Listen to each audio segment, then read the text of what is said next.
Hello friends, welcome to our channel Naval Kumar. चलिए walker of the world's की आगे की स्टोरी को कंटिन्यू करते हैं। चलिए वीडियो को शुरू करते हैं। क्लर्क लिन मू के लिए कपड़े लेने गया और 5 मिनट बाद वापस आया। वो अपने साथ कपड़ों के 10 सेट लाया, सभी अलग अलग रंगों और पैटर्नों में। क्लर्क ने फिर उन्हें लिन मू के सामने रखा और उसे चुनने के लिए कहा। लिन मू ने काले कपड़ों के 2 अलग अलग सेट, एक ग्रे सेट और एक बेदाग सफेद लबादा चुना जो उसे विशेष रूप से पसंद आया। इसके बाद उसने कपड़ों के लिए क्लर्क को 10 सिल्वर सिक्के दिए और उन्हें बोरे में रख दिया। लिन मू ने अब स्नो वेल्ड हेयर को बेचकर मिले आधे से अधिक सिक्के खर्च कर दिए थे और उसके पास 30 सिल्वर सिक्के बचे थे। अगली चीज जो वह लेना चाहता था वो थी और अधिक खाना पकाने की सामग्री। वो पहले वाली दुकान पर गया और अधिक चावल, तेल, मसाले और कंद मूल खरीदे जो वो पहले नहीं खरीद सका था। इस प्रक्रिया में उसने 3 सिल्वर सिक्के खर्च किए। लिन मू ने झोपड़ी में वापस जाने से पहले दोपहर का भोजन करने का फैसला किया। वो सभी रेस्तरां और खाने के स्टॉलों वाली गली में गया। रास्ते में उसने सड़क के बीच में कुछ हंगामा होते देखा। क्या हो रहा है ये देखने के लिए करीब आने पर उसने एक गाड़ी को घटनास्थल की ओर आते देखा, जिसमें से कुछ भाड़े के सैनिक मर्सनरीज बाहर आए। उसने उनके कवच पर बने प्रतीक से उन्हें पहचान लिया, क्रिम्सन फैंग मर्सनरीज, जिनसे वह पहले मिल चुका था। जैसे ही भीड़ भाड़े के सैनिकों को आने देने के लिए अलग हुई, लिन मू आखिरकार देख सका कि हंगामा किस बारे में था। उसने एक भाड़े के सैनिक को देखा जो गंभीर रूप से घायल था और उसे 3 अन्य भाड़े के सैनिकों द्वारा ले जाया जा रहा था जो खुद भी घायल थे। गंभीर रूप से घायल भाड़े के सैनिक का पैर क्षत विक्षत हो गया था और उसमें से टूटी हुई हड्डी के टुकड़े बाहर निकले हुए देखे जा सकते थे। इस भयानक दृश्य ने लिन मू के पेट में हलचल पैदा कर दी। फिर उसने भाड़े के सैनिकों को घायल लोगों को गाड़ी में डालते हुए देखा, शायद इलाज के लिए ले जाने के लिए। गाड़ी चले जाने के बाद जल्द ही भीड़ तितर बितर हो गई। इस मामले को अपने दिमाग से निकालते हुए लिन मू ने चलना जारी रखा और किसी तरह भूख बनाए रखते हुए खाने की गली में पहुंच गया। उसने एक रेस्तरां चुना जो अपने नूडल्स के लिए लोकप्रिय था और अंदर चला गया। लिन मू ने देखा कि वहां काफी भीड़ थी और अधिकांश ग्राहक अन्य भाड़े के सैनिक लग रहे थे जो आज शहर आए थे। उसे एक खाली सीट मिली और वह नूडल्स का एक कटोरा ऑर्डर करने के लिए बैठ गया। जब वह अपने भोजन के आने का इंतजार कर रहा था, उसने भाड़े के सैनिकों को बात करते सुना। क्या आप सभी ने बाहर सड़क पर हंगामा देखा? लिन मू के पास वाली मेज पर बैठे एक भाड़े के सैनिक ने कहा।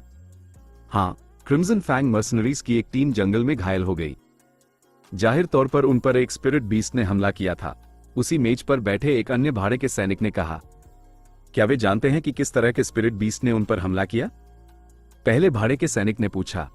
वे ठीक नहीं बता सके कि वह किस तरह का स्पिरिट बीस्ट था, सिवाय इसके कि वह एक बड़ा भालू था। भालू ने उन पर घात लगाकर हमला किया और उन्होंने बचने की पूरी कोशिश की। फिर भी उनमें से एक गंभीर रूप से घायल हो गया, दूसरे भाड़े के सैनिक ने उत्तर दिया। यह शर्म की बात है कि जो भाड़े का सैनिक गंभीर रूप से घायल हुआ है वह स्थायी रूप से विकलांग हो जाएगा। उसका पैर अब पूरी तरह जा चुका है, पहले भाड़े के सैनिक ने आह भरते हुए कहा। उसे अभी भी ठीक किया जा सकता है, लेकिन उसके लिए कीमत अविश्वसनीय रूप से अधिक होगी। अब केवल एक एल्केमिकल पिल ही उसके पैर को बचा पाएगी, एक अन्य भाड़े के सैनिक ने कहना जारी रखा जो बातचीत सुन रहा था। दोनों भाड़े के सैनिक उस आदमी की ओर मुड़े जिसने बात की थी और पूछा, किस तरह की एल्केमिकल पिल उसे ठीक कर सकती है? क्या हीलिंग एल्केमिकल पिल्स केवल ची कल्टिवेटर्स पर काम नहीं करती? वो भाड़े का सैनिक कल्टिवेटर नहीं था। नहीं, कुछ उच्च रैंक वाली एल्केमिकल पिल्स ऐसी भी हैं जो आम लोगों पर भी प्रभावी होती हैं। सबसे आम गोली 4 वेसल्स रेस्टोरेशन पिल होगी। इसे इसकी तेज जड़ी बूटी वाली खुशबू और इस पर मौजूद सर्पिल स्पाइरल पैटर्न से आसानी से पहचाना जा सकता है, तीसरे भाड़े के सैनिक ने उत्तर दिया। भाड़े के सैनिक का उत्तर सुनकर लिन मू के कान खड़े हो गए और उसकी आंखें उस पर केंद्रित हो गईं। भाड़े के सैनिक ने बोलना जारी रखा। हालांकि 4 वेसल्स रेस्टोरेशन पिल प्राप्त करना क्रिम्सन फैंग मर्सनरीज के नेता के लिए भी लगभग असंभव होगा। इस क्षेत्र में आप इसे केवल ट्राई कॉल्ड्रन पियनी सेक्ट से ही प्राप्त कर सकते हैं और मैं ये भी नहीं बता सकता कि इसकी कीमत क्या होगी। हम आम लोगों के लिए यह एक अमूल्य गोली है। दोनों भाड़े के सैनिक बड़े चाव से सुन रहे थे, क्योंकि यह पहली बार था जब उन्होंने ऐसी जानकारी सुनी थी। और अधिक जानने की इच्छा से लिन मू ने अपना साहस जुटाया और पूछा, ये गोली किस कल्टिवेशन स्तर पर काम करती है और यह किस तरह की चोटों को ठीक कर सकती है? तीसरे भाड़े के सैनिक ने लिन मू की ओर देखा, फिर उत्तर दिया, मैंने जो सुना है उसके अनुसार ये को कंडेंसेशन रेल्म के शिखर तक सभी कल्टिवेशन स्तरों पर काम करती है। इसीलिए इसे इतना अविश्वसनीय रूप से महंगा कहा जाता है। जहां तक बात है कि यह किस तरह की चोटों को ठीक कर सकती है, जब तक कि कोई महत्वपूर्ण अंग नष्ट न हो जाए, ये सभी शारीरिक चोटों को ठीक कर सकती है और यहां तक कि कटे हुए अंगों को भी फिर से जोड़ सकती है। भाड़े के सैनिक का उत्तर सुनकर लिनमू दंग रह गया। अगर यह भाड़े का सैनिक जो कह रहा है वह सच है तो यह अविश्वसनीय है। स्पेशल रिफ्ट में मुझे जो 3 गोलियां मिली थी वे 4 वेसल्स रेस्टोरेशन पिल ही होनी चाहिए, लिनमू ने मन ही मन सोचा। बातचीत खत्म होने के कुछ ही देर बाद नूडल्स का एक कटोरा आ गया। लिनमू ने स्वादिष्ट नूडल्स खाए और फिर रेस्तरां से निकलने से पहले इसके लिए भुगतान किया। आज लिनमू के लिए एक शानदार दिन था क्योंकि वह अपनी पहली तलवार खरीदने के साथ साथ अल्केमिकल पिल्स के उपयोग के बारे में भी पता लगाने में सक्षम था। 1 घंटे बाद वह शिकार की झोंपड़ी में पहुंच गया। शहर से बाहर निकलने के बाद लिनमू ने कपड़ों के अतिरिक्त सेट और अन्य सभी सामान पहले ही अंगूठी में जमा कर लिए थे। फिर वह किसी ऐसे जानवर के लिए जालों की जांच करने गया जो उसमें फंस गया हो, लेकिन इस बार उसकी किस्मत उतनी अच्छी नहीं थी और सभी जाल खाली थे, इसलिए वह खाली हाथ लौट आया। झोंपड़ी पर पहुंचने पर लिनमू ने रहस्यमयी अंगूठी को बचते हुए महसूस किया और उस स्पेशल रिफ्ट के लिए तैयार हो गया जो खुलने ही वाला था। इस बार वो 4 वेसल्स रेस्टोरेशन पिल्स के बारे में पता चलने के बाद स्पेशल रिफ्ट के खुलने का बेसब्री से इंतजार कर रहा था। वो इस बात को लेकर उत्साहित था कि वहां उसे और कौन से मूल्यवान खजाने मिल सकते हैं। लिनमू के सामने स्पेशल रिफ्ट खुला और उसने उसका हाथ अंदर खींच लिया। उसने उसमें कुछ खोजने की कोशिश में 1 मिनट बिताया जब तक कि उसने किसी ऐसी चीज को नहीं छुआ जो लकड़ी के टूटे हुए टुकड़े जैसी लग रही थी। अपना हाथ दरार से बाहर निकालते हुए लिनमू ने फिर अंगूठी से वस्तु निकाली। वह अपने हाथ में मौजूद वस्तु को देखकर थोड़ा हैरान था। यह क्या है? लकड़ी की बाड़ का एक टूटा हुआ हिस्सा? लिनमू ने सोचा। लिनमू के हाथ में मौजूद वस्तु लकड़ी की बाड़ का एक हिस्सा लग रही थी जो उसके हाथ की आधी लंबाई के बराबर थी। स्कैन करने के बाद इसमें कुछ भी खास नहीं लगा, इसलिए उसने इसे वापस अंगूठी में रख दिया। फिर उसने अभ्यास करने के लिए छोटी तलवार निकाली। लिनमू ने उन अभ्यासों की नकल करने की कोशिश की जो उसने एक बार रक्षकों को करते देखा था। उसने छोटी तलवार से प्रहार करने के विभिन्न तरीकों जैसे काटना, स्लैशिंग, कटिंग, चॉपिंग, छेदना, स्टैबिंग और चुभाना, पोकिंग का अभ्यास किया। उसकी हरकतें अनाड़ी थीं, लेकिन वह तब तक इसे करता रहा जब तक कि वह बहुत ज्यादा थक नहीं गया और उसकी बाहों में दर्द महसूस होने लगा। इसने उसे याद दिलाया कि वह आज कैसे दौड़ा था और कैसे कामिंग हार्ट सूत्र ने उसकी थकान कम करने में मदद की थी। उसे अचानक जिंग वे की प्रभावशाली निगाह याद आई और कैसे अंगूठी से ऊर्जा की एक धारा फैली थी और उसके मन में गर्जनापूर्ण मंत्रों के साथ बूढ़े आदमी की निगाह का दबाव कम हो गया था। उसने गर्जनापूर्ण मंत्रों को याद किया और महसूस किया कि वे वैसे ही थे जैसे कामिंग हार्ट सूत्र, फिर भी किसी तरह अलग थे। तलवार के साथ अभ्यास पूरा करने के बाद लिनमू पालथी मारकर बैठ गया और कामिंग हार्ट सूत्र का जाप किया। उसकी मांसपेशियों के भीतर वाइटल एनर्जी लहरों में तीव्र हो गई, एक सामंजस्य में उठती और गिरती हुई। अचानक उसने वाइटल एनर्जी को अपनी त्वचा में बहते हुए महसूस किया। उस क्षण उसकी त्वचा का इंच इंच दर्द से फट पड़ा और फिर उसने इसे फीका पड़ते महसूस किया। अपने शरीर में आए बदलावों को महसूस करने के बाद लिनमू ने अपनी आंखें खोली। उसने सफलतापूर्वक बॉडी टेम्परिंग रेल्म के 5th रैंक में प्रवेश कर लिया था और अब उसे एक मिड स्टेज बॉडी टेम्परिंग विशेषज्ञ माना जाता था। बॉडी टेम्परिंग रेल्म को मोटे तौर पर 4 भागों में विभाजित किया जा सकता था। Early stage body tempering realm के एक स्टोन से 4th रैंक से बना था और इसमें एक व्यक्ति अपनी मांसपेशियों को कल्टिवेट करता था और उन्हें मजबूत बनाता था। Mid stage body tempering realm के 5th से 7th रैंक से बना था, जहां व्यक्ति अपनी त्वचा को कल्टिवेट करता था, जिससे उसकी प्रतिरोधक क्षमता बढ़ती थी। Late stage body tempering realm के 8th से 10th रैंक से बना था और एक व्यक्ति अपनी रक्त वाहिकाओं को कल्टिवेट करता था। यह वह रैंक भी था जहां एक व्यक्ति ची को कल्टिवेट करना शुरू कर सकता था, क्योंकि अब उसका शरीर इसे संभालने के लिए पर्याप्त मजबूत था। Peak stage body tempering realm के 11th से 13th रैंक से बना था और इसमें व्यक्ति अपनी हड्डियों और मज्जा, मैरो को परिष्कृत करता था। किसी भी व्यक्ति के लिए इस रैंक तक पहुंचना बहुत दुर्लभ था, क्योंकि इसे अविश्वसनीय रूप से कठिन माना जाता था। कोई भी अपने शरीर को इस सीमा तक प्रशिक्षित करने का प्रयास नहीं करेगा, क्योंकि वे इस रैंक से पहले ही ची कल्टिवेटर बन सकते थे और इस रैंक के किसी भी विशेषज्ञ की तुलना में बहुत अधिक मजबूत होंगे। शीर्ष संप्रदायों, सेक्ट्स के अधिकांश मुख्य शिष्य, कोर डिसाइपल्स, केवल बॉडी टेम्परिंग रेल्म के 10th रैंक तक ही प्रशिक्षण लेंगे, क्योंकि सर्वोत्तम कल्टिवेशन तकनीकों के लिए भी अधिकतम 10th रैंक की आवश्यकता होती थी। लिनमू खड़ा हुआ और अपने अंगों को फैलाया, जिसके बाद उसके शरीर से हड्डियों के चटकने और टूटने की आवाजें सुनाई दी। सबसे पहली चीज जो लिनमू को अलग महसूस हुई वो ये थी कि अब वह बॉडी टेम्परिंग रेल्म के 5th स्टेज में पहुंच गया था। उसे पहले जितनी ठंड नहीं लग रही थी। अपनी त्वचा की प्रतिरोधक क्षमता बढ़ने के साथ लिनमू अब कठोर जलवायु को बहुत अधिक आसानी से सहन करने में सक्षम होगा। मैं एक की कल्टिवेटर बनने के एक और कदम करीब हूं। अब मुझे बस इसी गति को बनाए रखना है और डगमगाना नहीं है, लिनमू ने दृढ़ता से घोषणा की। फिर उसने कुछ खाना पकाने के लिए शिकार की झोपड़ी में प्रवेश किया। अब जबकि उसके पास बहुत सारे मसाले थे, उसके पास केवल सब्जियों और मांस की कमी थी। लिन मो ने बस यही आशा की कि वह कल किसी जानवर का शिकार कर पाएगा। रात का खाना खाने के बाद लिन मो कामचलाउ बिस्तर पर लेट गया और गहरी नींद में सो गया। उसने खुद को पहले की तरह उसी काले स्थान में पाया और बस अपने शरीर के प्राकृतिक रूप से जागने का इंतजार किया। लिन मो सुबह तरोताजा और पुनर्जीवित महसूस करते हुए जगा। वो नहाने के लिए जलधारा पर गया, जिसके बाद उसने अपने पहने हुए कपड़े धोए और फिर काले कपड़ों का एक नया सेट पहना। फिर वो फंदों की जांच करने के लिए जंगल में गया। लिन मो ने सभी फंदों की जांच की और उसे केवल एक फंदा मिला जिसमें एक ब्लैक हॉर्न रैबिट फंसा था, जिसे उसने लिया और वापस जाकर उसकी खाल उतारी और अपने नाश्ते के लिए तैयार किया। उसने खरगोश को भूना और उसमें ढेर सारे मसाले लगाए, जिससे उसका भोजन बहुत अधिक आनंददायक हो गया। पेट भरने के बाद लिन मो को लगा कि अब उसके पास पूरे दिन चलने के लिए ऊर्जा है। चूंकि आज पहली बार वो जंगल में शिकार करने जा रहा था, लिन मो उत्साहित और उत्तेजित दोनों महसूस कर रहा था।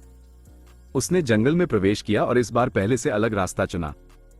ये रास्ता उत्तर की ओर जंगल के गहरे हिस्सों की ओर जाता था, जहां अधिक शक्तिशाली और बड़े जानवर रहते थे। लिन मो को अभी भी थोड़ा डर लग रहा था, इसलिए उसने कम से कम शोर करने की कोशिश की, ताकि किसी भी जानवर को सचेत न किया जा सके। लिन मो 1 घंटे तक चला था, जिस दौरान उसने कई जानवर देखे थे। उनमें से अधिकांश थॉर्न टेल्ड रैट्स जैसे छोटे जानवर थे, जबकि अन्य बड़े शाकाहारी जीव जैसे स्टोन हूफ्ड डियर थे, जिनका वह पीछा नहीं कर पाएगा। उसने सोचा कि वह थोड़ा भाग्यशाली था कि उसका सामना किसी बड़े मांसाहारी जानवर से नहीं हुआ। वह एक उपयुक्त शिकार की तलाश कर रहा था जिसे वह खुद को ज्यादा खतरे में डाले बिना मार सके। 1 घंटे बाद उसे एक जानवर मिला जिसका वह शिकार कर सकता था। यह एक हुक विंज्ड स्वॉन था जिसने उसका ध्यान खींचा। ऐसा लग रहा था कि वह अपने झुंड से अलग हो गया है और वर्तमान में घास में कीड़े मकोड़ों को चोंच मार रहा है। लिन मो चुपचाप जानवर के पास पहुंचा। भले ही वो जानवर इतना शक्तिशाली नहीं था, लगभग बॉडी टेम्परिंग रेल्म के 3rd स्टेज के आसपास था, लेकिन अगर उसने उड़ने का फैसला किया तो लिन मो ज्यादा कुछ नहीं कर पाएगा। वो अपनी छोटी तलवार निकालकर चुपके से जानवर के पीछे पहुंचा, लेकिन जैसे ही वो जानवर पर वार करने वाला था, लिन मो के पीछे की एक झाड़ी सरसराई, जिससे जानवर सतर्क हो गया। हुक विंज्ड स्वॉन आश्चर्य से चिल्लाया और अपने पीछे लिन मो को देखकर उड़ान भरने के लिए अपने पंख फैला दिए। ये देखकर कि उसका शिकार भागने वाला है, लिन मो चौंकाने वाली गति से आगे बढ़ा और जानवर की गर्दन के निचले हिस्से में वार किया। जानवर दर्द से चीखा और जैसे जैसे उसके शरीर से जान निकलती गई, वो छटपटाने लगा। एक गहरी सांस लेते हुए लिन मो अपने होश में आया, क्योंकि उसकी सहज प्रवृत्तियों ने पहले हुई पूरी प्रक्रिया को पूरी तरह से नियंत्रित किया था। लिन मो ने जल्दी से हुक विंज्ड स्वॉन के शव को रिंग में जमा किया और उस झाड़ी की जांच करने के लिए पीछे मुड़ा जहां से आवाज आई थी। वो जानता था कि शिकार करते समय अपने आसपास के वातावरण के प्रति सचेत रहना अत्यंत आवश्यक है। एक गलत कदम और वे घायल हो सकते हैं, या इससे भी बदतर मारे जा सकते हैं। लेकिन इससे पहले कि लिन मो झाड़ी की ओर बढ़ना शुरू कर पाता, उसने उसमें से एक तेज चीख सुनी और पाया कि एक बड़ा जंगली सूअर उसकी ओर चार्ज कर रहा है। सूअर इतना ऊंचा था कि उसकी कमर तक पहुंचता था और अपनी लाल आंखों के साथ अत्यंत क्रोधित लग रहा था। यह एक मध्यम श्रेणी का जानवर था जिसे रेड स्नाउट बोर कहा जाता था।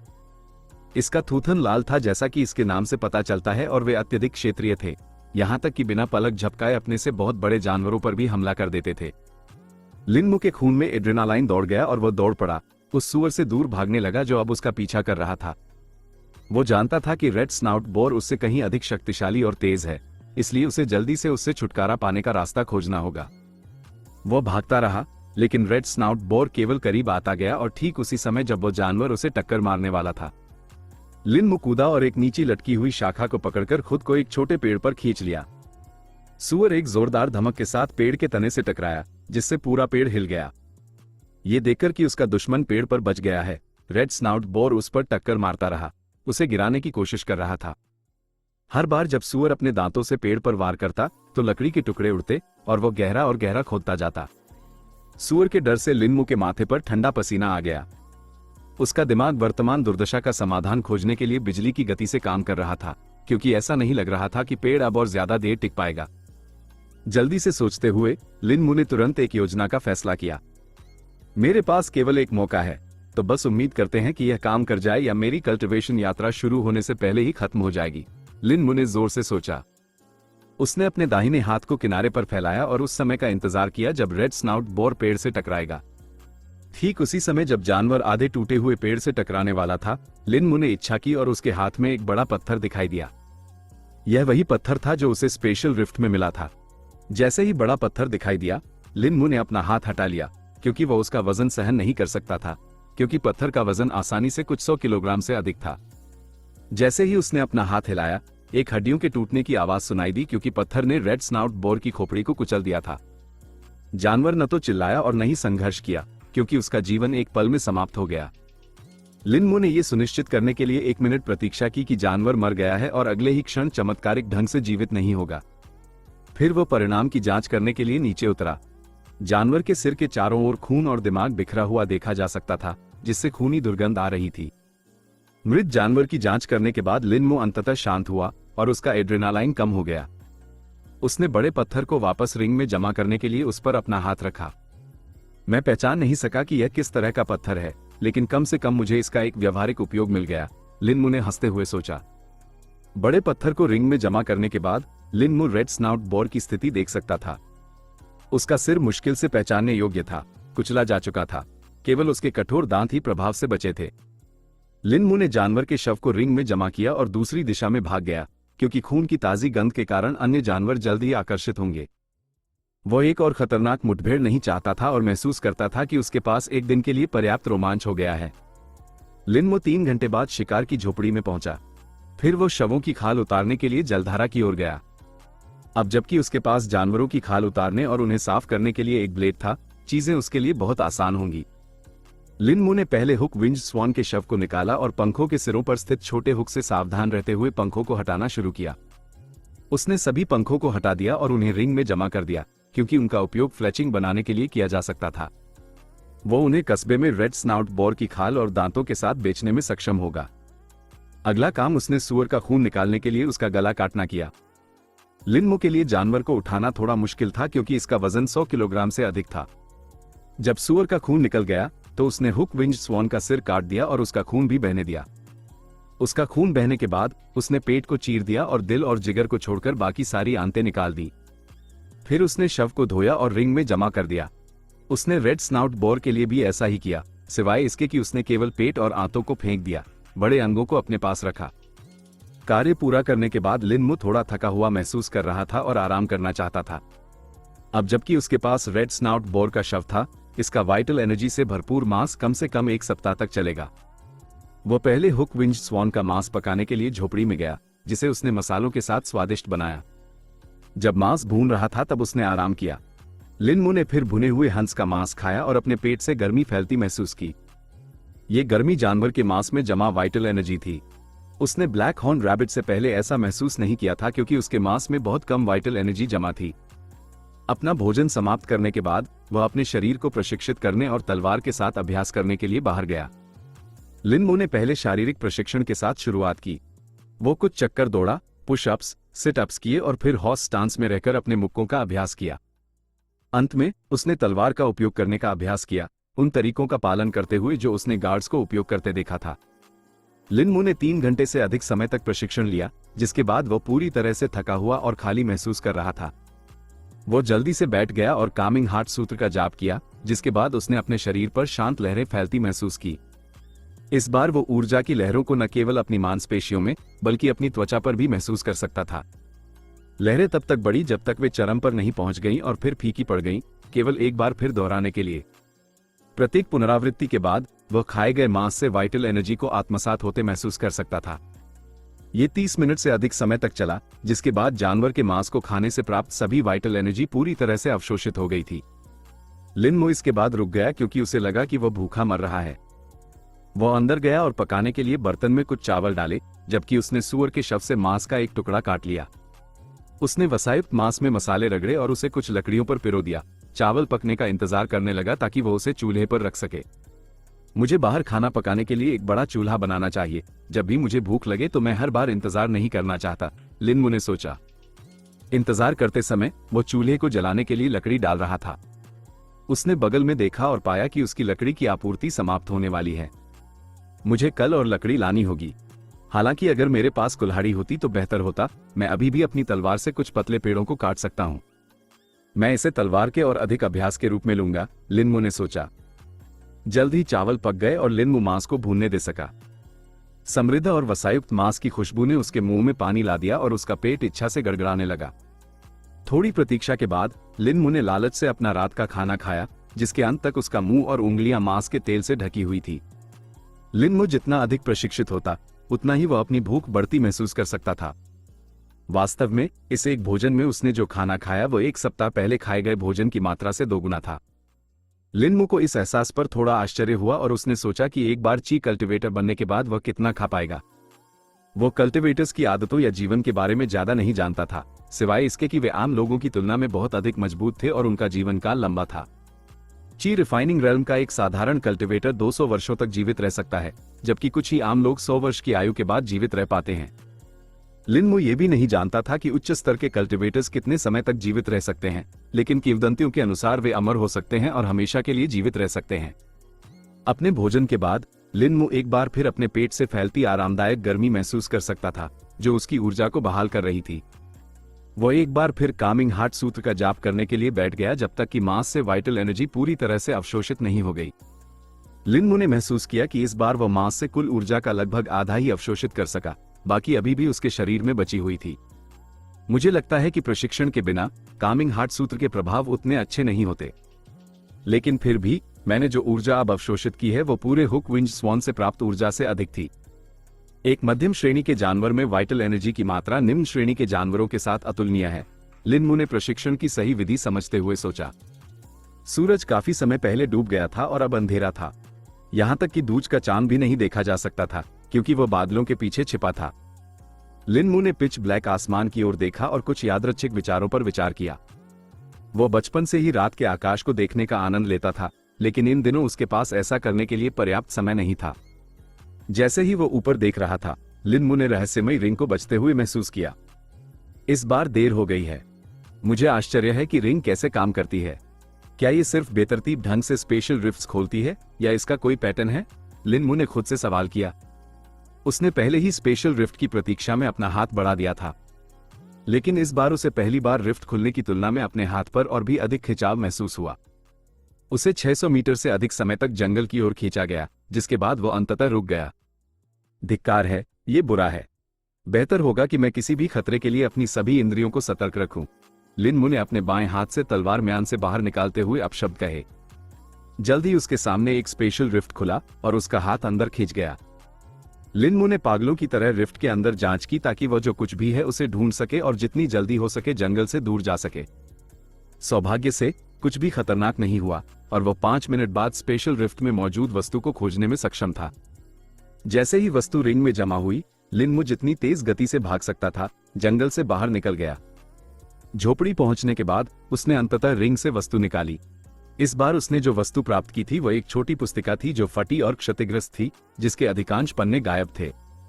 लिन मु ने पुस्तिका खोली और इसकी सामग्री पढ़ी। लिन मु जितना अधिक पढ़ता गया, उतना ही अधिक उत्साहित महसूस करने लगा। यह एक मार्शल टेक्निक है, लिन मु चिल्लाया। पुस्तिका में बोल्डर कलैप्सिंग फिस्ट नामक एक मार्शल टेक्निक का वर्णन किया गया था। यह एक मुक्का तकनीक थी जिसमें अपार बल होने की बात कही गई थी। हालांकि जिस चीज ने लिन मु का ध्यान सबसे पहले खींचा वह पुस्तिका में उल्लिखित आवश्यकताएं थी। इसमें कहा गया था, न्यूनतम कल्टीवेशन की आवश्यकता नहीं है, किसी भी स्तर के व्यक्तियों द्वारा अभ्यास किया जा सकता है। इसका मतलब था कि वह इस मार्शल टेक्निक को सीखने और उपयोग करने में सक्षम होगा और उसे कल्टीवेटर बनने तक इंतजार नहीं करना पड़ेगा। हालांकि पुस्तिका का एक बड़ा हिस्सा गायब था, मार्शल टेक्निक सीखने के लिए प्रस्तावना और नमोनिक्स पूरी तरह से मौजूद थे। मार्शल टेक्निक एक श्वास तकनीक और एक शारीरिक प्रशिक्षण पद्धति से बनी थी, जिन्हें इसमें महारत हासिल करने के लिए एक साथ उपयोग किया जाना था। मार्शल टेक्निक में बाएं हाथ में ऊर्जा का एक क्लॉकवाइज स्पाइरल करंट और दाहिने हाथ में ऊर्जा का एक एंटी क्लॉकवाइज स्पाइरल बनाने का वर्णन किया गया था। तकनीक के बाद के हिस्सों का वर्णन करने वाला एक अधूरा पन्ना भी था, लेकिन इसे पूरी तरह से समझने के लिए पर्याप्त नहीं, केवल ऊर्जा सर्पिलों एनर्जी स्पाइरल्स की संख्या बढ़ाने का अस्पष्ट निर्देश दिया गया था। लिन मु केवल आश्चर्य कर सकता था कि पुस्तिका में कितने पन्ने हो सकते थे और तकनीक के कितने हिस्से गायब थे। प्रस्तावना में कहा गया था कि तकनीक के प्रत्येक उच्च स्तर के साथ तकनीक की शक्ति तेजी से बढ़ती है।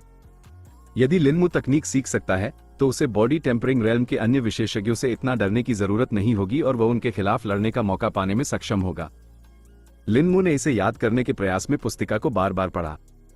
उसने इसे याद करने की कोशिश में लंबा समय बिताया जब तक कि वह अंततः सो नहीं गया।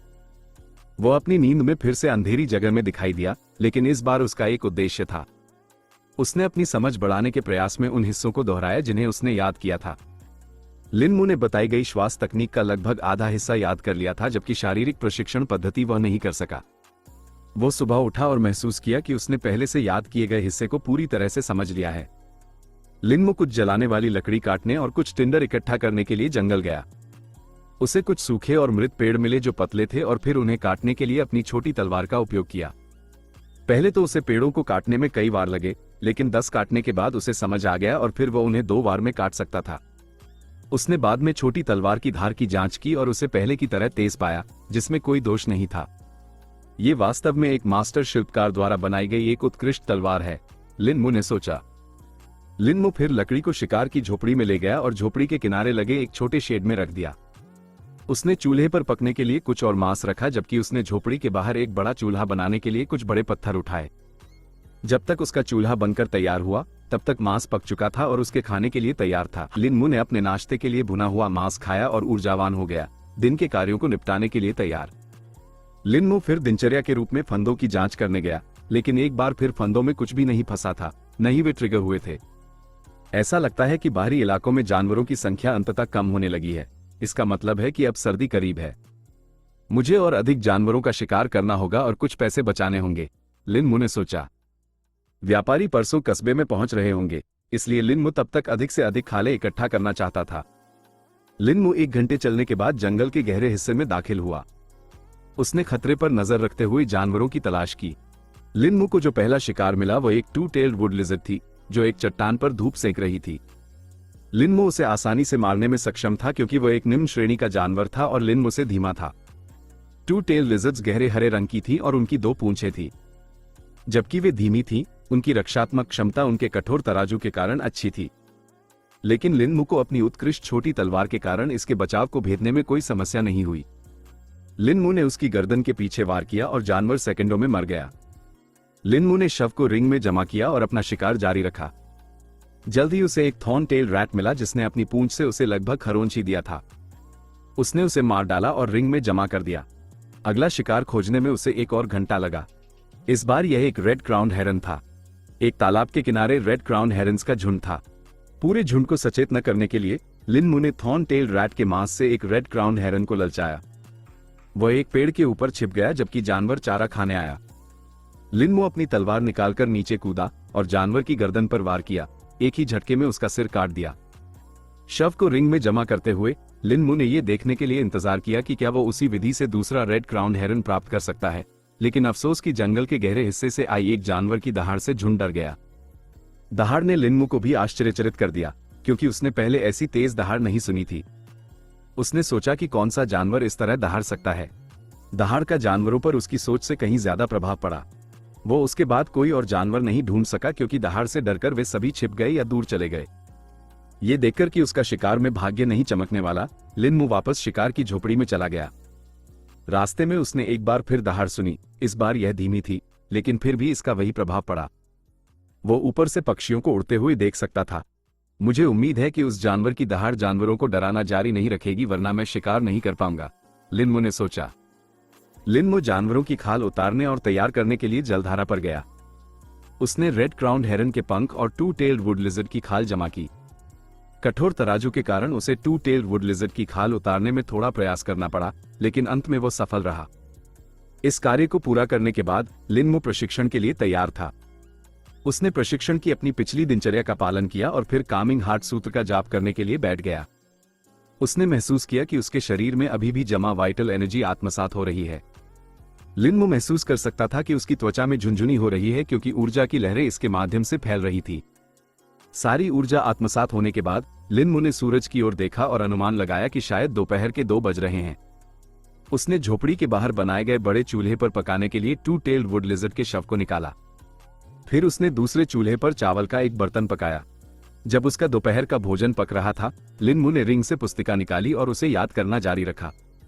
लिन मू पहले बोल्डर कलैप्सिंग फिस्ट की शारीरिक प्रशिक्षण पद्धति को याद करना चाहता था ताकि वह आज इसका अभ्यास कर सके। दोपहर का भोजन पकने तक वह मुद्राओं, स्टांसेस और मुक्का दिनचर्या फिस्ट रूटीन्स को याद करने में सक्षम था। लिनमो ने मन ही मन पुस्तिका की सामग्री को दोहराते हुए मजे से दोपहर का भोजन खाया। दोपहर का भोजन खाने के बाद लिनमो पे छोटे ऊ की मात्रा बोल्डर कलैप्सिंग फिस्ट की शारीरिक प्रशिक्षण पद्धति का अभ्यास करने के लिए खड़ा हुआ। प्रशिक्षण पद्धति में विभिन्न मुद्राएं शामिल थी जिनमें अभ्यासी को मुक्का दिनचर्या करनी पड़ती थी। लिनमो ने अंधेरा होने तक इसका अभ्यास किया। वो पसीने से तरबतर और थका हुआ था, इसलिए वो स्नान करने और अपने पहने हुए वस्त्रों को धोने के लिए जलधारा पर गया। जलधारा का पानी ठंडा था, लेकिन इसने लिनमो की थकी हुई मांसपेशियों को सुकून दिया। स्नान करने के बाद उसने कपड़ों का एक नया सेट पहना और रात का खाना पकाने के लिए वापस शिकार की झोपड़ी में चला गया। उसने रेड स्नाउट बोर का शव निकाला और उससे एक टांग काट ली। फिर उसने बाहर बड़े चूल्हे पर उसे सेका। समय बर्बाद न करते हुए उसने पुस्तिका को पढ़ना और याद करना जारी रखा। जब वो पढ़ने में तल्लीन था, लिनमो ने पास की झाड़ियों से सरसराहट की आवाज सुनी। वो जांचने के लिए मुड़ा और जैसे ही वो खड़ा हुआ, उसने एक छोटी परछाई को जंगल में भागते हुए देखा। उसे वहां कुछ नहीं मिला, इसलिए बस सोचा कि यह कोई छोटा जानवर हो सकता है। जल्द ही रेड स्नाउट बीस्ट की टांग पूरी तरह से पक गई। उसने कोमल मांस का एक टुकड़ा तोड़ा और खाने से पहले उसे थोड़ी सोया सॉस में डुबोया। लिनमो कुछ हफ्ते पहले खुद को अकेले सूअर की पूरी टांग खाते हुए सोच भी नहीं सकता था, लेकिन अब वह अपनी बढ़ती भूख के साथ यहां था। लिनमो बिस्तर पर लेट गया और पुस्तिका पढ़ना जारी रखा।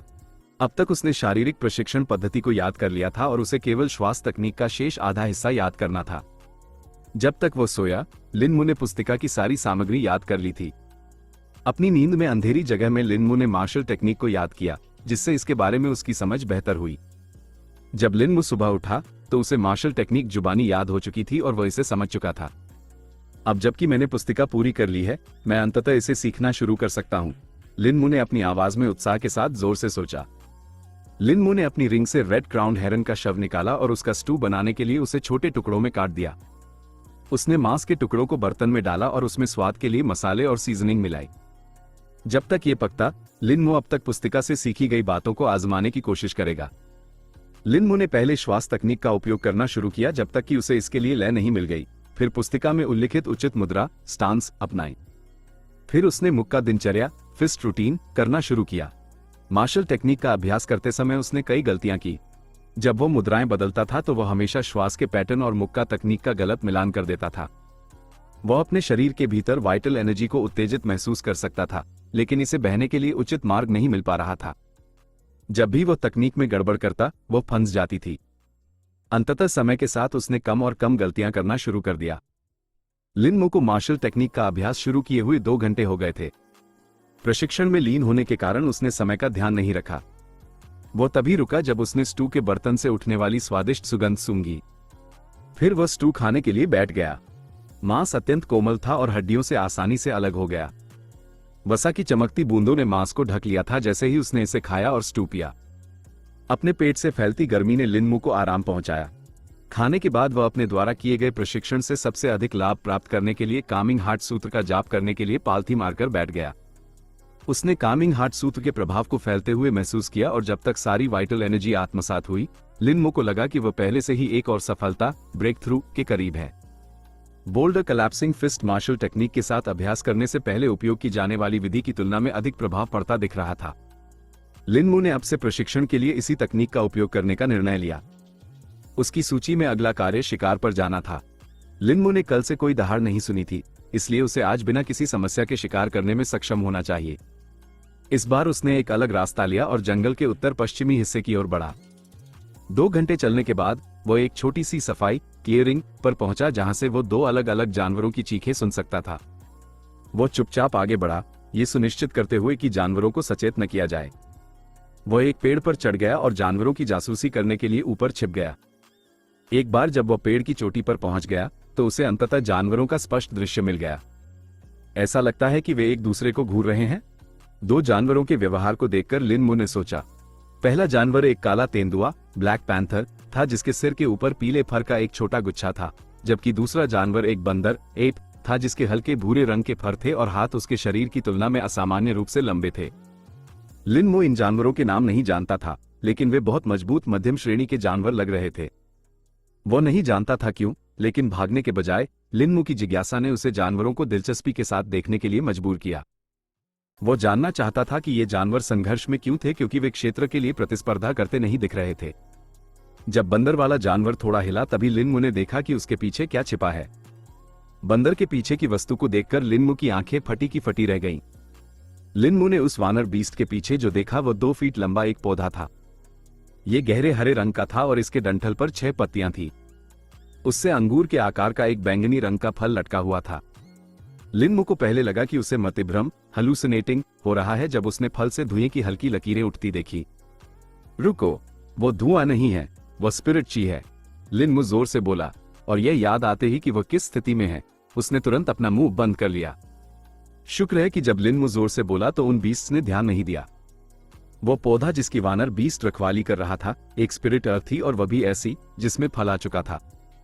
दोनों बीस्ट्स के बीच का संघर्ष उसी स्पिरिट अर्थ के कारण लग रहा था। बीस्ट्स के पास अपनी जन्मजात कल्टीवेशन प्रतिभा होती थी और उन्हें मनुष्यों की तरह ची रिफाइनिंग रेल्म में प्रवेश करने के लिए कल्टीवेशन तकनीकों की आवश्यकता नहीं होती थी। लेकिन बीस्ट्स अपनी कल्टीवेशन की गति बढ़ाने के लिए स्पिरिट हर्ब्स का सेवन कर सकते थे। इसी कारण से जब भी जंगल में कोई स्पिरिट एयर या स्पिरिट फ्रूट उगता था तो आमतौर पर कई बीस्ट्स और कभी कभी मनुष्य भी उसे खोज लेने पर उसके लिए लड़ते थे। लिनमू ने पहले भी कुछ स्पिरिट हर्ब्स और स्पिरिट फ्रूट्स देखे थे, लेकिन इतनी उच्च गुणवत्ता का कोई नहीं। नार्दन टाउन के बगीचों में उगने वाले स्पिरिट एप्पल्स सबसे निम्न श्रेणी के स्पिरिट फ्रूट थे और फिर भी उनमें से प्रत्येक की कीमत एक स्वर्ण मुद्रा थी। लिनमू कल्पना भी नहीं कर सकता था कि इस गुणवत्ता वाली स्पिरिट एप्पल की कीमत कितनी होगी। इस क्षण लिनमू के मन में जंगली विचार दौड़ रहे थे। वो उन सभी तरीकों की कल्पना कर रहा था जिनका उपयोग वो स्पिरिट अर्थ को झपटने और अपने उपयोग के लिए प्राप्त करने के लिए कर सकता था। अगर मैं वो स्पिरिट अर्थ प्राप्त कर सकूं तो मुझे यकीन है कि मैं कामिंग हार्ट सूत्र की मदद से ची रिफाइनिंग रेल्म में प्रवेश कर जाऊंगा, लिनमू ने सोचा। लिनमू स्पिरिट अर्थ प्राप्त करने की योजना बनाते हुए बीस्ट्स का अवलोकन करता रहा। वर्तमान में दोनों बीस्ट्स एक दूसरे पर गुर्रा रहे थे, एक दूसरे को डराने की कोशिश कर रहे थे। वानर बीस्ट कुछ समय से स्पिरिट अर्थ की रखवाली कर रहा था, जबकि पैंथर बीस्ट ने इसे अभी अभी खोजा था और वह इसे ललचाई नजरों से देख रहा था। कुछ मिनटों के बाद पैंथर बीस्ट और सहन नहीं कर सका और उसने पहली चाल चली। पैंथर बीस्ट अपने पंजे फैलाकर वानर पर झपटा। पैंथर के आने पर वानर बीस्ट जोर से दहाड़ा और पैंथर को रोकने के लिए अपना हाथ आगे बढ़ाया। पैंथर ने वानर की छाती पर खरोंच मारी, जबकि वानर ने पैंथर को अपने लंबे हाथ से उसके बाजू पर जोर से मारा, जिससे पैंथर पीछे हट गया। पैंथर फिर वानर के चारों ओर चक्कर लगा रहा था, प्रहार करने के अगले अवसर की तलाश में था। वानर की छाती पर खरोंच लगी थी और घाव से खून बह रहा था, जबकि वानर के जवाबी हमले के बाद पैंथर पूरी तरह ठीक लग रहा था। इससे कोई भी यह मान सकता था कि पैंथर दोनों में से अधिक शक्तिशाली बीस्ट था और वानर घाटे में लग रहा था। इस बार वानर अपने हाथ ऊपर फैलाकर आगे बढ़ा और उन्हें पैंथर की पीठ पर एक साथ दे मारा। पैंथर के मुंह से दर्द भरी चीख निकली, फिर भी उसने अपना संतुलन बनाए रखा और अपने नुकीले दांत वानर के घुटने में गड़ा दिए। एक भयानक कड़कड़ाहट सुनाई दी क्योंकि पैंथर ने वानर की घुटने की चक्की नी कैप उखाड़ दी थी। वानर पीड़ा से बिलख उठा और उसकी आंखें गुस्से से खून जैसी लाल हो गईं। बीस्ट ने अपना सारा आत्मसंयम खो दिया और पैंथर के साथ बिना सोचे समझे लड़ाई में उलझ गया। लड़ाई के अंत तक वानर बीस्ट ने एक आंख खो दी थी, उसके शरीर से मांस के कई टुकड़े उखड़ गए थे और वह अपने घायल घुटने के कारण हिलने डुलने में असमर्थ था। पैंथर बीस्ट भी गंभीर रूप से घायल था, उसकी कई पसलियां और एक अगला पैर टूट गया था जिसे वह अब खींच रहा था। दोनों बीस्ट्स अपनी अंतिम सांसों पर लग रहे थे, लेकिन पैंथर की स्थिति फिर भी बेहतर थी। पैंथर झुककर अंतिम प्रहार करने के अवसर की तलाश में था। लिनमू ने पूरी लड़ाई देखी थी और वह भी प्रहार करने के अवसर की प्रतीक्षा कर रहा था। ये देखते हुए कि वानर अब और अधिक समय तक जीवित नहीं रहेगा, लिनमू पैंथर के ब्लाइंड स्पॉट से उसके करीब पहुंचा। वानर पहले से ही एक आंख से अंधा हो चुका था और खून की कमी के कारण थक गया था। पैंथर ने वानर को डगमगाते हुए देखा और अपनी चाल चली। उसने वानर को जमीन पर पटक दिया और उसके गले को काट लिया। उसने मजबूती से पकड़ बनाए रखी जबकि वानर आंखें बंद करके पैंथर पर वार कर रहा था। इस अवसर का लाभ उठाते हुए लिनमू आगे दौड़ा और कुछ ही सांसों में पैंथर तक पहुंच गया। पैंथर ने अंततः लिनमू को आते हुए सुना और उसका मुकाबला करने के लिए वानर का गला छोड़ दिया, लेकिन वानर ने पैंथर के अंगों को शिकंजे की तरह जकड़ लिया। पैंथर वानर की पकड़ से छूटने की कोशिश करते हुए जोर से दहाड़ा। लिनमू पैंथर के बगल में पहुंचा और अपनी छोटी तलवार से उसकी गर्दन पर वार किया, लेकिन वार चूक गया और इसके बजाय बीस्ट के हिलने के कारण उसकी पीठ कट गई। पैंथर ने लिनमू पर अपने पिछले अंगों से हमला किया जो स्वतंत्र थे और उसे लगभग घायल कर दिया था, लेकिन लिनमू बगल में हटकर इससे बचने में सफल रहा। पैंथर के एक अगले पैर पर वानर की पकड़ ढीली हो गई और पैंथर ने उसे छुड़ा लिया। लिनमू ने फिर से वार किया और वह पूरी तरह चूक गया क्योंकि पैंथर उसके हमले से बचने के लिए मुड़ने और घूमने में सक्षम था। ये देखते हुए कि पैंथर छूटने ही वाला है, लिनमू ने छोटी तलवार को अपने दोनों हाथों से पकड़ा और घायल होने के विचार को नजरअंदाज करते हुए उस पर कूद पड़ा। जवाब में बीस्ट ने लिनमू पर पंजा मारा जो उसके धड़ से चूक गया और उसके बाएं हाथ को छूकर निकल गया, जिससे उस पर एक उथला कट लग गया। लिनमू ने अपना सारा वजन लगा दिया और पैंथर की छाती के आर पार वार कर दिया। लिनमू फिर लुढ़क कर दूर हट गया, पैंथर के एक और प्रहार से बचते हुए, और छोटी तलवार पैंथर में ही धंसी रह गई। ये देखते हुए कि वह पैंथर बीस्ट को चाकू मारने में सफल रहा है, लिनमू ने अपने और पैंथर के बीच दूरी बना ली।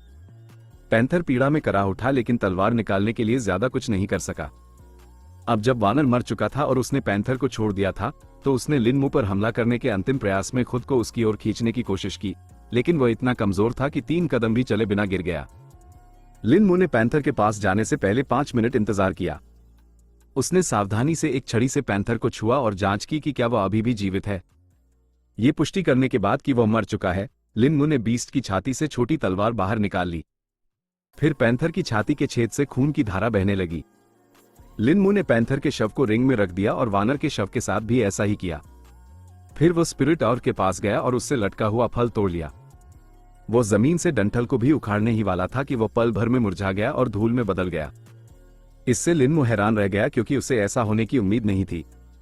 लिनमू ने अपने हाथ में अंगूर के आकार के छोटे बैंगनी फल की जांच की। डंठल से तोड़े जाने के बाद अब फल से स्पिरिट ची की कोई लकीर उठती नहीं दिख रही थी। लिनमू ने फल को रिंग में जमा कर दिया और जंगल से निकलने की तैयारी की। लिनमू आज न केवल स्पिरिट अर्थ का फल प्राप्त करने के लिए पर्याप्त भाग्यशाली था, बल्कि संभवतः उच्च श्रेणी हाई टियर के बीस्ट्स के 2 शव प्राप्त करने में भी सक्षम रहा।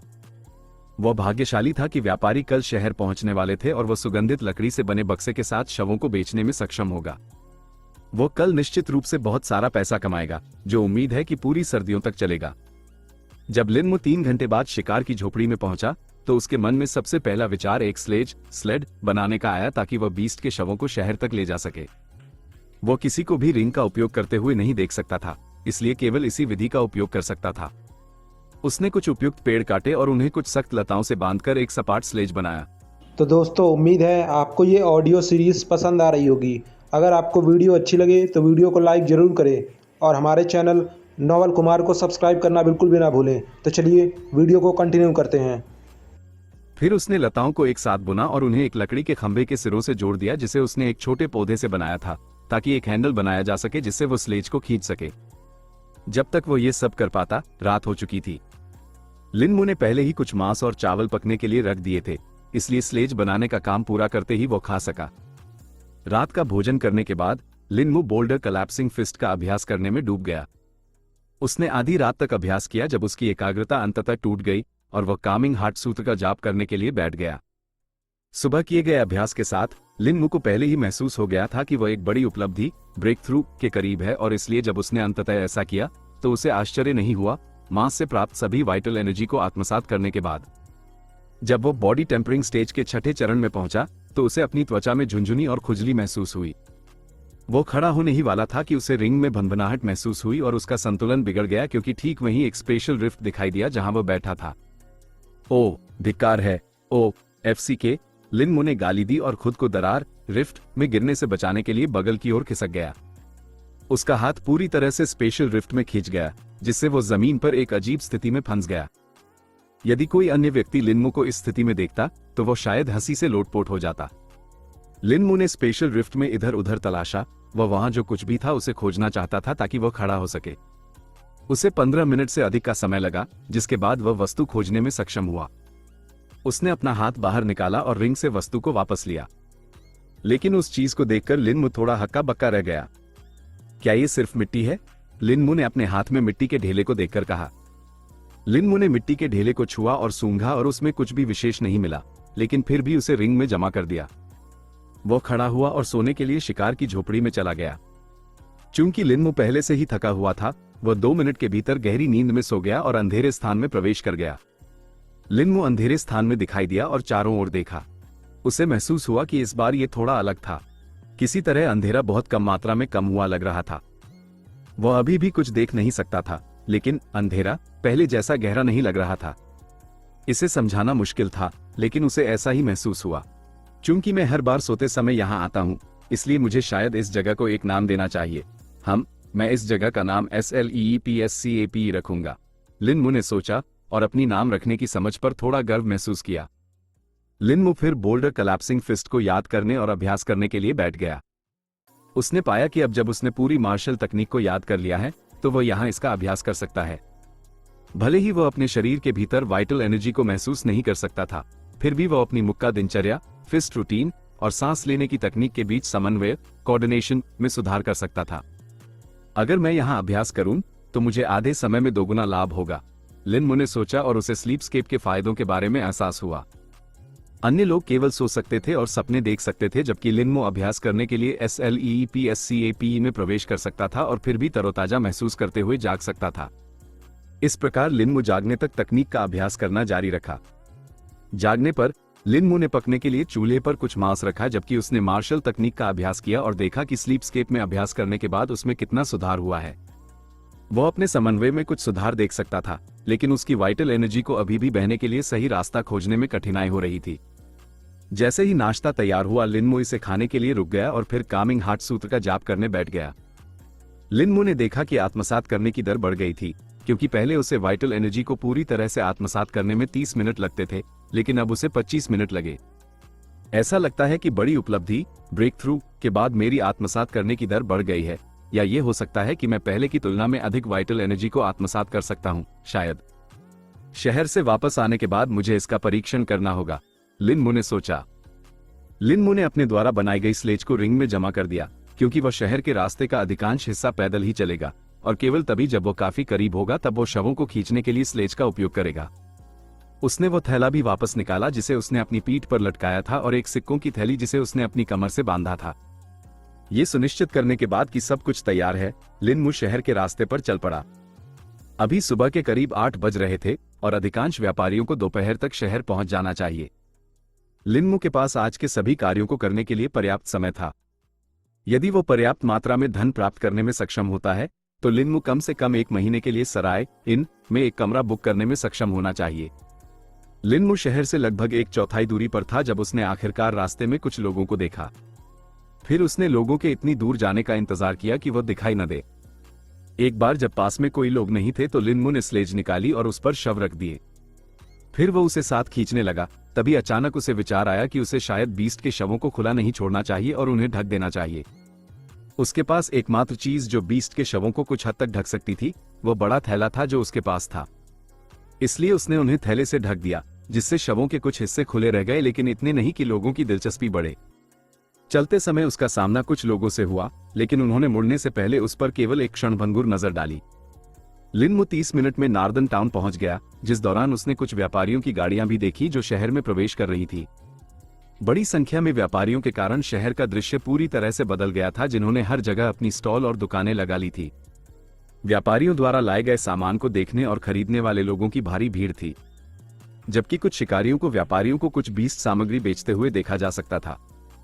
यहां तक कि स्पिरिट एप्पल के बगीचों में काम करने वाले किसानों को भी 2 दिन की छुट्टी दी गई थी, क्योंकि सर्दियों के आने से पहले व्यापारियों से अपनी जरूरत का सामान खरीदने का यह उनके पास एकमात्र मौका होगा। एक बार जब सर्दी आधिकारिक तौर पर शुरू हो जाती है, तो अगली बार व्यापारी अगले साल वसंत की शुरुआत में शहर आएंगे। व्यापारी जिस व्यापार मार्ग का अनुसरण करते थे, वो 4 शहरों में प्रवेश करना और फिर वुलिम शहर की ओर बढ़ना था, जहां वे अपने सबसे महंगे सामान बेचते थे और स्पिरिट एप्पल्स के शिपमेंट के साथ साथ कुछ विविध सामान भी खरीदते थे। शहर में अपना व्यापार पूरा करने के बाद वे सभी दक्षिणी शहर से बाहर निकलते थे और फिर दक्षिण की ओर विभिन्न गांवों, कस्बों और शहरों की ओर बढ़ते थे। वुलिम शहर की ओर अधिकांश व्यापारियों को आकर्षित करने वाली चीजें स्पिरिट एप्पल्स और कभी-कभी मिलने वाली दुर्लभ स्पिरिट बीस्ट सामग्री थी। लिन मु ने शहर के चौक की ओर जाने वाला रास्ता लिया, जहां बड़े व्यापारी अपनी दुकानें लगाते थे। वो बीस्ट के शवों को एक ऐसे व्यापारी को बेचना चाहता था जो उनमें विशेषज्ञ हो। साथ ही यदि वो सुगंधित लकड़ी का बक्सा बेचना चाहता था, तो उसे एक ऐसा व्यापारी खोजना होगा जो विलासिता, लग्जरी के सामानों का काम करता हो। वो 20 मिनट बाद शहर के चौक पहुंचा, क्योंकि सड़क पर बहुत से लोग और गाड़ियां थीं जिनके बीच से उसे सावधानी से रास्ता बनाना पड़ा। लिन मु ने अपनी दृष्टि चारों ओर दौड़ाई और अनगिनत लोगों तथा शोर शराबे को देखा। वहां व्यापारी और दुकानदार अपने सामान की आवाज लगा रहे थे, लोग व्यापारियों के साथ मोलभाव कर रहे थे और कुछ लोग इस बात पर आपस में बहस कर रहे थे कि किसने वस्तु को पहले देखा और उसे खरीदने का अधिकार किसके पास है। इस चौक में जीवन के सभी क्षेत्रों के लोग देखे जा सकते थे। कुछ डरावने रूप वाले शिकारी थे, कुछ व्यापारी जिनकी आंखें चालाक थी, और निश्चित रूप से कुछ भोले भाले आम लोग। लिन मु की नजर अंततः व्यापारियों के एक समूह पर रुकी जो लोगों की बड़ी भीड़ से घिरे हुए थे। उनकी गाड़ियां उनके पीछे खड़ी थी और किनारे पर पिंजरों में कुछ जीवित बीस्ट के साथ साथ बीस्ट के शव देखे जा सकते थे जिन्हें वर्तमान में कुछ पुरुषों द्वारा छिला जा रहा था। लिन मु स्लेज को व्यापारियों के उस समूह की ओर खींच ले गया। वो कुछ लोगों से टकराया और उसे कुछ लोगों को एक तरफ धकेलना भी पड़ा ताकि वह व्यापारियों तक पहुंचने के लिए स्लेज को खींच सके। एक बार जब वह व्यापारियों के पास पहुंचा तो बीस्ट के शवों को छीलने वाले युवकों में से एक ने उसे देखा और उसे अपनी स्लेज वहां लाने का इशारा किया। युवक की उम्र 20 के शुरुआती साल लग रही थी और उसने एक सख्त यात्री पोशाक पहनी हुई थी। मेरा मानना है कि तुम यहाँ कुछ बीस्ट के शव बेचने आए हो? युवक ने लिन मु से पूछा। हाँ, मेरे पास 2 बीस्ट के शव हैं जिन्हें मैं बेचना चाहता हूँ, लिन मु ने उत्तर दिया। युवक ने स्लेज को देखा और कहा, हम वर्तमान में केवल बड़े बीस्ट ही खरीद रहे हैं, इसलिए यदि आपके पास कोई अन्य छोटे बीस्ट के शव हैं तो मुझे डर है कि आपको कहीं और देखना होगा। लिन मु ने युवक को सिर हिलाकर सहमति दी और उसे बीस्ट के शव दिखाने के लिए स्लेज घुमा दी। लेकिन जब उसने थैला उठाया और शवों को खुला किया तो युवक की आंखें फटी रह गईं और उसका मुंह खुला रह गया। यह एक लंबी भुजाओं वाला हाइमाओ एप है और वह एक येलो टफ्टेड पैंथर है, युवक सदमे में चिल्लाया। युवक की चिल्लाहट सुनकर अन्य व्यापारी और आसपास खड़े लोग भी उसकी ओर और फिर बीस्ट के शवों की ओर मुड़े। उन लोगों की आंखों में आश्चर्य देखा जा सकता था जो जानते थे कि वे बीस्ट क्या थे, और उन लोगों की आंखों में भ्रम जो नहीं जानते थे। पुराना व्यापारी जो समूह का नेता लग रहा था, बीस्ट के शवों की जांच करने के लिए स्लेज के पास आया। उसकी अनुभवी आंखों ने शवों को स्कैन किया और फिर लिन मु की ओर मुड़ा। एक लंबी भुजाओं वाला हाइमाओ एप का शव जो मिड टियर के शिखर पर है और एक येलो टफ्टेड पैंथर का शव जो हाई टियर पर है। तुम बहुत भाग्यशाली रहे हो, लड़के, व्यापारी बोला।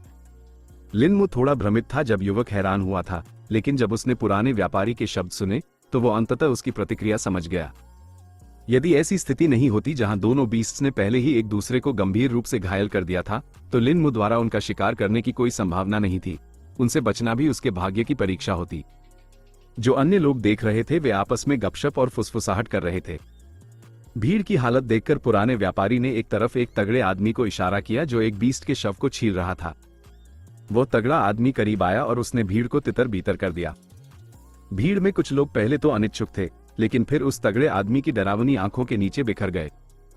एक बार जब अधिकांश लोग तितर बितर हो गए और केवल वे ही लोग बचे जो वास्तव में व्यापारियों के साथ व्यापार कर रहे थे, तो पुराने व्यापारी ने कहा, यद्यपि दोनों बीस्ट की खाल क्षतिग्रस्त हो गई है, फिर भी मैं आपको उनकी सामग्री और मांस के लिए भुगतान कर सकता हूँ।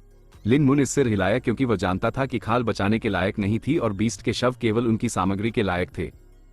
हाँ, मैं इन बीस्ट के शवों को बेचना चाहता हूँ, तो आप मुझे इनके लिए कितना भुगतान करेंगे? लिन मु ने पूछा। लंबी भुजाओं वाले हाइमाओ एप के लिए 2 स्वर्ण मुद्राएं और येलो टफ्टेड पैंथर के लिए 4 स्वर्ण मुद्राएं, पुराने व्यापारी ने कहा। इस बार हैरान होने की बारी लिन मु की थी। ये सच था कि लिन मु नहीं जानता था कि वे 2 बीस्ट्स क्या थे और नहीं वो जानता था कि वे कितने शक्तिशाली थे, लेकिन उसने कभी उम्मीद नहीं की थी कि दोनों बीस्ट के शवों के लिए कुल 6 स्वर्ण मुद्राएं मिलेंगी। एक और बात जो लिन मु समझ गया था वह ये थी कि जब तक वह बीस्ट्स की उपस्थिति में था तब तक वह अत्यधिक खतरे में था। एक चीज जिसकी उसे अब चिंता करने की जरूरत नहीं थी वो थी सराय इन में कमरा किराए पर लेना। उसे मिली 6 स्वर्ण मुद्राओं के साथ वह सर्दियों का बाकी समय आसानी से सराय में बिता सकेगा। एक मध्यम दर्जे की सराय को पूरे महीने के लिए किराए पर लेने के लिए 1 स्वर्ण मुद्रा पर्याप्त है। मैं सर्दियों तक चलने के लिए पर्याप्त पैसा पाने के लिए सुगंधित लकड़ी के बक्से पर अपनी उम्मीदें लगाए बैठा था, लेकिन ये 2 शव ही पहले से ही पर्याप्त से अधिक हैं, लिन मु ने सोचा। पुराना व्यापारी हैरान लिन मु को घूर रहा था। ये देखते हुए कि वो जवाब नहीं दे रहा है, व्यापारी ने सवाल किया, तो क्या तुम प्रस्ताव स्वीकार करोगे? हाँ, मैं इसे स्वीकार करूंगा, लिन मु ने व्यापारी का सवाल सुनकर होश में आने के बाद जल्दी से कहा। पुराने व्यापारी ने बगल में खड़े युवक से बीस्ट के शवों को ले जाने के लिए कहा, जबकि उसने 6 स्वर्ण मुद्राएं निकाली और उन्हें लिन मु को थमा दिया, जिसने उन्हें कांपते हाथों से लिया। लिन मु के कांपते हाथों को देखकर पुराने व्यापारी ने थोड़ा मुस्कुराया। लिन मु ने सिक्कों को अपनी थैली में रखने का नाटक किया, लेकिन उसने वास्तव में उन्हें रिंग में जमा कर दिया। लिन मु ने इतनी बड़ी राशि कभी नहीं संभाली थी, इसलिए वह इसे सुरक्षित रखना चाहता था और सबसे सुरक्षित जगह रिंग होगी। लिन मु पुराने व्यापारी का भी आभारी था क्योंकि उसने उसे पैसे की पेशकश करने से पहले भीड़ को तितर बितर कर दिया था, वरना आज फिर से स्नो वेल्ड हेयर वाली घटना जैसी कोई घटना हो जाती। भले ही लिन मु पहले से अधिक शक्तिशाली था, बॉडी टेम्परिंग रेल्म के 6ठे चरण में होने के कारण वो फिर भी कई लोगों के खिलाफ अपना बचाव करने में सक्षम नहीं होता। लेन देन पूरा करने के बाद लिनमू मुड़कर चला गया। अब उसे केवल एक ऐसे व्यापारी को खोजने की जरूरत थी जो सुगंधित लकड़ी का बक्सा खरीदेगा। लिनमू ने चौक में तब तक खोज की जब तक कि उसे एक अमीर व्यापारी नहीं मिल गया जो ऐसा लग रहा था कि वह बक्सा खरीद लेगा। अमीर व्यापारी पीले रंग की लंबी पोशाक पहने एक मध्यम आयु वर्ग का व्यक्ति था और उसके बाल एक टोपी में दबे हुए थे। कामचलाऊ दुकान में बिक्री के लिए कई वस्तुएं रखी गई थी। हालांकि अधिकांश लोग केवल उन्हें देख रहे थे, वास्तव में उन्हें कभी नहीं खरीद रहे थे। वहां विभिन्न प्रकार के सामान थे, ताबीज, पेंडेंट, कंगन, झुमके, जवाहरात जड़े, खंजर और तलवारें, फूलदान और उत्कृष्ट गुणवत्ता के बर्तन के साथ साथ बहुत सारी विलासिता की वस्तुएं। लिनमू दुकान के पास पहुंचा और चारों ओर देखा। सभी वस्तुओं को देखकर उसे लगा कि व्यापारी शायद सुगंधित लकड़ी का बक्सा स्वीकार कर लेगा। लिनमू ने अपनी नजर व्यापारी की ओर घुमाई जो चुपचाप चाय का कप पी रहा था। श्रीमान व्यापारी, क्या आप यहाँ चीजें खरीदते हैं? लिनमू ने सम्मानपूर्वक पूछा। व्यापारी, जो अपनी चाय के कप का आनंद लेने में मग्न था, ने अपनी आंखें खोली और लिनमू को देखा। वस्तु के आधार पर मैं इसे खरीद भी सकता हूं और नहीं भी, लेकिन ये जान लो कि मैं केवल उच्च श्रेणी की या दुर्लभ वस्तुएं ही खरीदता हूं, मध्यम आयु वर्ग के व्यापारी ने भावहीन होकर उत्तर दिया। लिनमू ने थैले से सुगंधित लकड़ी का बक्सा निकाला जिसे उसने पहले ही रिंग से निकाल लिया था। फिर उसने इसे मध्यम आयु वर्ग के व्यापारी को भेंट किया। सुगंधित लकड़ी के बक्से को देखकर मध्यम आयु वर्ग के व्यापारी ने अपनी आंखें सिकोड़ ली। एक सुगंधित एगवुड बक्सा और हम, यह क्या है? मध्यम आयु वर्ग के व्यापारी ने बड़बड़ाते हुए कहा जब उसने बक्से पर खुदी हुई आकृति को देखा। व्यापारी ने बक्से पर बनी आकृति को पहचान लिया था क्योंकि बक्से में उसकी दिलचस्पी बढ़ गई थी। तुम्हें ट्राई कॉल्ड्रन पियनी सेक्ट का ये गोली रखने वाला बक्सा, पिल स्टोरेज बॉक्स, कैसे मिला? व्यापारी ने पूछा। लिनमू थोड़ा हैरान था क्योंकि व्यापारी सिर्फ एक नजर में बक्से के उपयोग का अनुमान लगाने में सक्षम था। उसने अपने संदेह की भी पुष्टि कर दी कि यह बक्सा और 4 वेसल्स रेस्टोरेशन पिल्स वास्तव में ट्राई कॉल्ड्रन पियनी सेक्ट की थी। एक आदमी ने इसे कुछ पैसों के बदले मेरे पिता के पास गिरवी रखा था, लिनमू ने जवाब दिया। उसने पहले ही सोच लिया था कि यदि कोई पूछेगा तो वो क्या बहाना बनाने वाला है। लिनमू की बात सुनकर मध्यम आयु वर्ग के व्यापारी का चेहरा थोड़ा भ्रमित था, लेकिन फिर उसके चेहरे का भाव बदल गया, जैसे उसे किसी प्रकार का एहसास हुआ हो। आह, तुम्हें ये पिछले साल की प्लेग के बाद मिला होगा। जाहिर है, ट्राई कॉल्ड्रन पियनी सेक्ट ही वो थे जिन्होंने इसके इलाज की आपूर्ति की थी, व्यापारी ने पुख्ता लहजे में कहा। ये लिनमू के लिए खबर थी। उसे नहीं पता था कि ट्राई कॉल्ड्रन पियनी सेक्ट ने प्लेग को ठीक करने के लिए दवा की आपूर्ति की थी। पिछले साल फैला प्लेग नार्दर्न और ईस्टर्न टाउन के लिए विनाशकारी था। दोनों शहरों की लगभग 30% आबादी इसके कारण मर गई थी। फैलने के 1 महीने बाद ही वुलिम शहर के मेयर ने संप्रदाय सेक्ट से मदद मांगी थी। दवा 2 दिन बाद पहुंची, लेकिन लिनमू के माता पिता के लिए तब तक बहुत देर हो चुकी थी क्योंकि वे बहुत पहले ही इस बीमारी के शिकार हो चुके थे। लिनमू ने अभी के लिए अपने विचारों को एक तरफ धकेल दिया और बोला, तो क्या आप इस बक्से को खरीदेंगे? पहले मुझे इसका परीक्षण करने दो, व्यापारी ने लिनमू के हाथों से बक्सा लेते हुए कहा। व्यापारी ने आकृति के ऊपर अपनी उंगली थपथपाई और अचानक वो चमक उठी। खुदी हुई आकृति पर विभिन्न रून्स तैरते हुए दिखाई दिए। नजारा देख लिनमू की आंखें फटी रह गईं। व्यापारी ने लिनमू का सदमा देखा और कहा, ऐसा लगता है कि तुम्हें नहीं पता था कि इस पर एक संरक्षण गठन, प्रिजर्वेशन फॉर्मेशन, लगा हुआ था। लिनमू ने व्यापारी की बात पर सहमति में सिर हिलाया। बेशक तुम एक कल्टिवेटर नहीं हो, इसलिए तुम्हारे लिए यह जानने का कोई रास्ता नहीं था, व्यापारी ने खुद से कहा। रुको, इसका मतलब है कि आप एक कल्टिवेटर हैं? लिनमू ने उत्सुकता से पूछा। हाँ, मैं वास्तव में एक कल्टिवेटर हूं, मध्यम आयु वर्ग के व्यापारी ने उत्तर दिया। व्यापारी ने फिर अपनी नजर बक्से की ओर घुमाई और चुप रहा जैसे कि विचार में हो। उसने अपनी ठुड्डी के नीचे हाथ रखा और बोला, ये ट्राई कॉल्ड्रन पियनी सेक्ट का एक सुगंधित एगवुड पिल स्टोरेज बॉक्स है जिस पर संरक्षण गठन, प्रिजर्वेशन फॉर्मेशन, लगा हुआ है। तो इसके लिए मैं तुम्हें 100 स्वर्ण मुद्राएं दूंगा। लिनमू इतना हैरान था कि उसे व्यक्त भी नहीं कर सका। उसने ये सुनिश्चित करने के लिए खुद को गुप्त रूप से चिकोटी भी काटी कि वह सपने में नहीं है। भगवान जानता है कि उसने कुछ दिनों से सपना नहीं देखा है। वह बिना एहसास किए ही दिवास्वप्न देखना शुरू कर सकता था।